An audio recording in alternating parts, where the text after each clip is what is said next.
1971 সালের মহান মুক্তিযুদ্ধে বাংলাদেশকে 11টি সেক্টরে ভাগ করে যুদ্ধ পরিচালনা করা হয়েছিল। এই সেক্টরগুলোর নেতৃত্বে ছিলেন মোট 16 জন বীর মুক্তিযোদ্ধা, যাদের কৌশল, নেতৃত্ব এবং সাহসিকতায় বিজয়ের পথ প্রশস্ত হয়।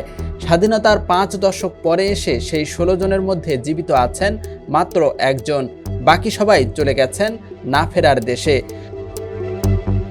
16 জন সেক্টর কমান্ডারের মধ্যে বর্তমানে জীবিত আছেন কেবল 1 নম্বর সেক্টরের কমান্ডার ক্যাপ্টেন রফিকুল ইসলাম বীর উত্তম।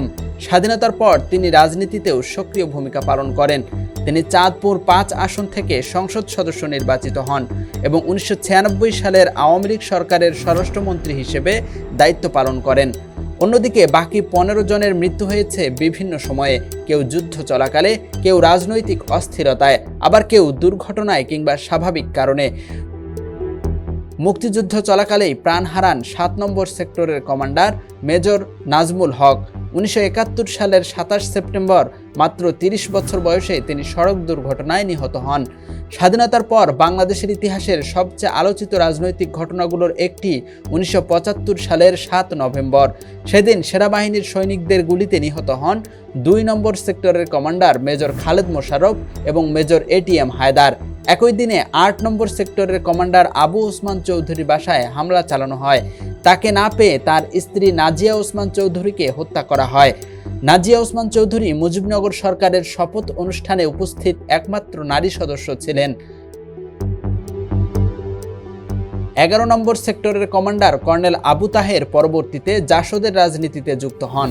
7 নভেম্বরের সিপাহী জনতা বিপ্লবের অন্যতম নেতা ছিলেন তিনি।